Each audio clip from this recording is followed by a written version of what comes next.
who lived through the horror of the September 11th terrorist attacks can ever forget the agony and the anguish of that terrible day. It was a terrible day. The images of dark plumes of smoke billowing over lower Manhattan, the Pentagon, and a field of Pennsylvania, such a beautiful field, are seared into our minds forever. We will never forget.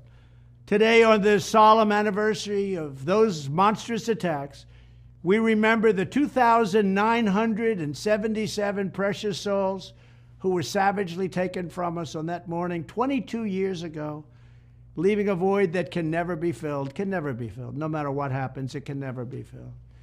We will say a prayer for each of the beautiful families they left behind, whose pain is beyond comprehension. What they've gone through is not even believable.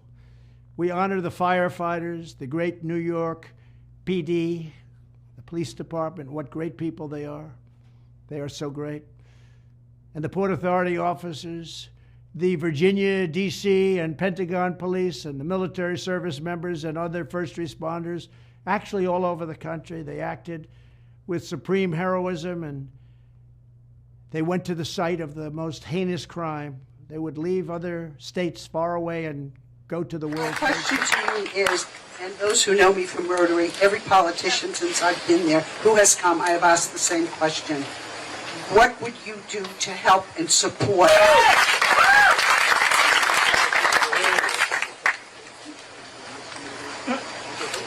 You ready for the answer? I supported a lot of legislation on term limits, number one. I will continue to do so. Number two, I have committed myself to term limits. I think we as elected officials should also lead by example. So many folks use the excuse, even when we sign on to the term limit legislation, well, gosh, we can't get it passed in Congress. Well, it's hard to get it passed in Congress. But what we can do is limit our own terms. This is my last term in the Senate. Win, lose, or draw. I certainly hope to be your next president of the United States. Yeah. Thank you all very much. I'll give you time for that one too.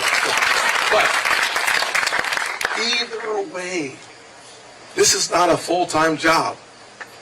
This is an opportunity to fulfill a mission of public service and then to return to work. My reputation will go up and my income will too. I mean, literally, this is public service.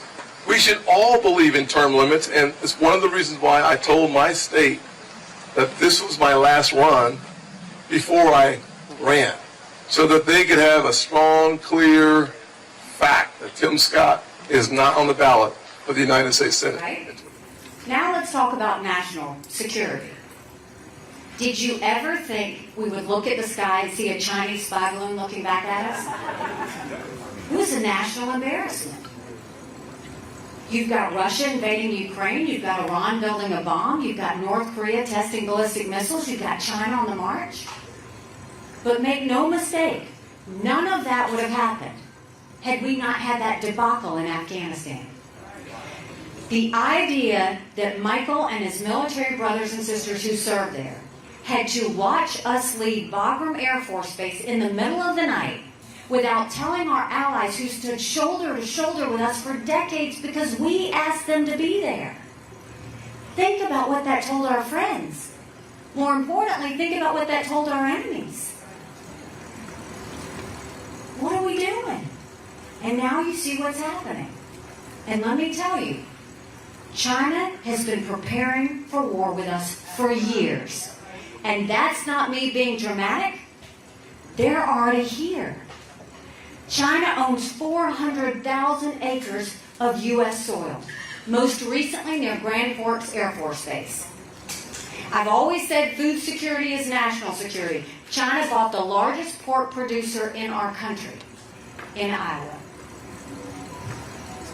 Then you look at the fact China's sending millions of dollars to our universities to steal our research and spread Chinese propaganda.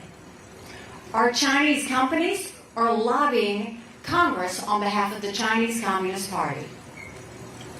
And we've had enough fentanyl come across that border, and the Americans they have killed is more than the Iraq, Vietnam and Afghanistan wars combined.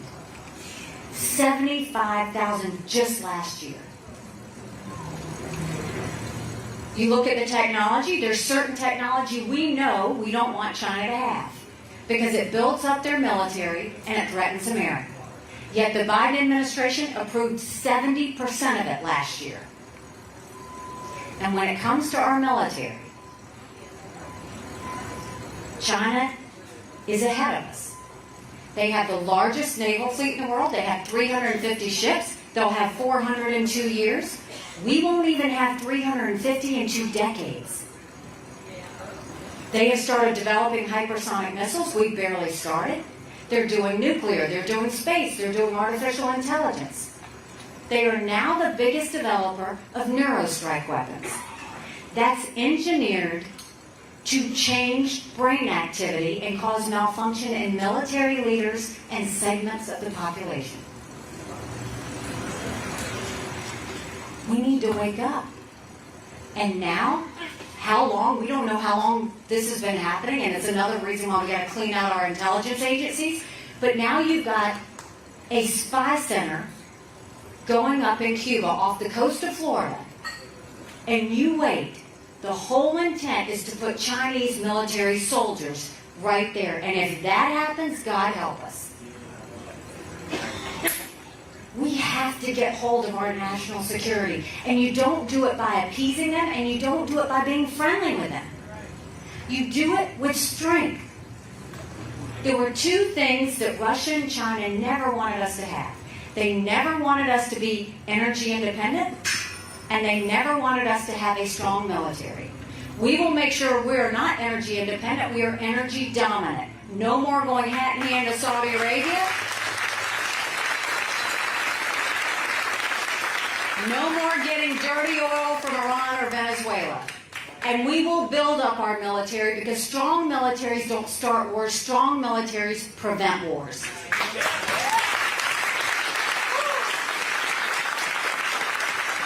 So how do we take on China? How do we go and make a difference in this? The first thing is we go back and we say we don't let them buy any U.S. soil, and we take back what they've already purchased.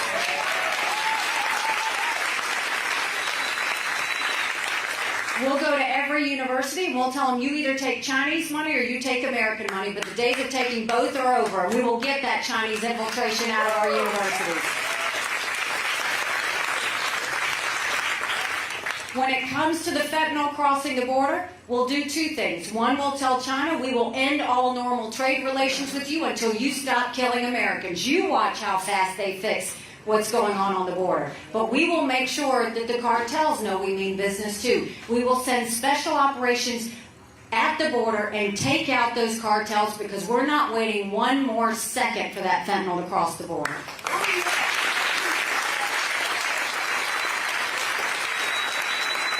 The list of technologies that we know China shouldn't have, we're going to blacklist. We're not going to even have an approval process. They don't get anything that's going to hurt Americans or hurt America. And then we will go forward with our military and be smart. The future wars are not going to be land, air, and sea like they've been before. We have to be land, air, sea, artificial intelligence, space, cyber.